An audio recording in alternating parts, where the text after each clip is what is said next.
happy National Margarita Day. And let me just tell you, for all the random holidays we celebrate in this country, this is one that deserves more play. I mean, you grew up celebrating Arbor Day, like, yay trees, right?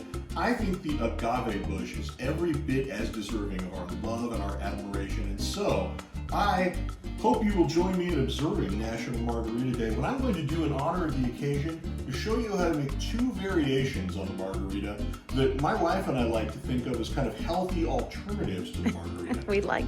We do, we love that. You know, in the old days, when we were younger, we would go to Mi Cocina and we would sit there and hammer back on Mambo taxis until they would quit serving them to us. And it got to the point where the next morning it was all the sugar we'd ingested that was the bigger problem. It wasn't the tequila, it was just the sweetness.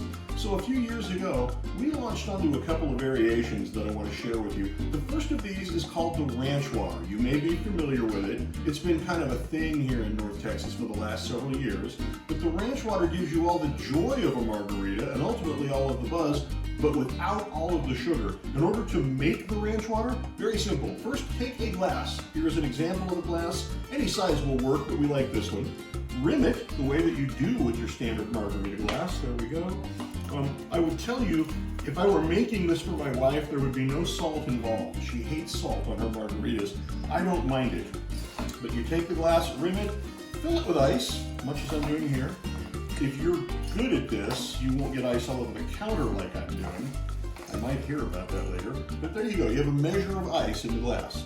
The next thing you do is put a little lime juice in there, just kind of on the bottom layer. It'll mix with everything else and give you a little additional citrusy tang.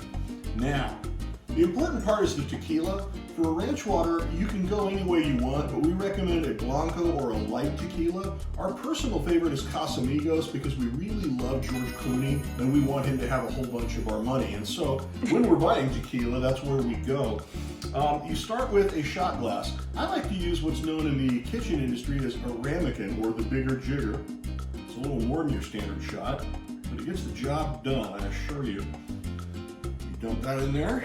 You can see you've got the ice and the tequila kind of mixing and mingling together. And then Topo Chico, the Mexican mineral water sensation. There are three varieties. The standard traditional non-flavored. You can go lime or you can go grapefruit. I'm going to use lime because grapefruit will play prominently in the next thing that I show you. So you take your Topo Chico, kind of pour it to the top of the glass. Oh God, that looks refreshing, doesn't it? And then you take a little more lime and kind of do that right there like that. If it were hot outside, it would be even better. Oh, it would be. The other thing you can do too, if you don't feel like cutting up limes, is you can just get good lime juice. We get this at Central Market, but I always like to put just a little of that in there. Now, you've got all your ingredients in there. Mixy. And those bartender skills come in handy. they sure do. And look at that. Does that not look refreshing? Mm-hmm. We're going to see if it is refreshing. Pause for just a moment. Oh yeah, that'll do nicely. We'll put that aside.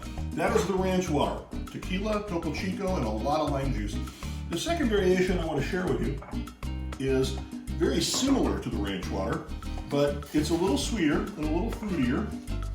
And it's what you might call a good old-fashioned patio pounder for a hot summer day, and that is the Paloma. You do basically the same thing. You take the glass, you load it up with ice. There it is, the glass with ice.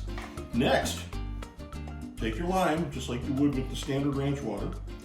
Squeeze that baby in there good. Then, you get your Casamigos. Herradura is also really good for this as well. But there you go, there's your tequila. And then, instead of Topo Chico, we opt for Fresca. Now, some of you might remember Fresca as a consolation prize for people who lost in game shows in the 1970s. Or if you are a fan of the movie Caddyshack like me, you might remember the immortal Ted Knight offering Michael O'Keefe a Fresca. Daddy, would you like a Fresca?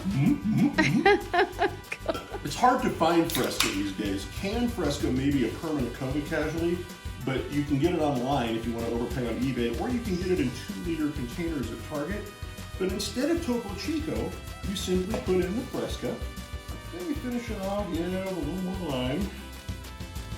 And I will tell you, Limes are important, and they're hard. They were hard to find the other day. Yeah, we had to go to Whole Foods this morning to get limes.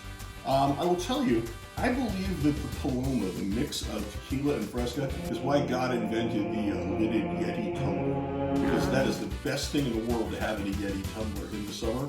And let's see how we did on this one, shall we? It smells good from here. Oh yeah. So you have two options if you want the low sugar version of the margarita. And I should point out, Fresca is a diet soda. You have Topo Chico, which makes you the ranch water, or you have Fresca, which makes you the Paloma. But whichever way you go, low sugar, same standard buzz. Happy National Margarita Day.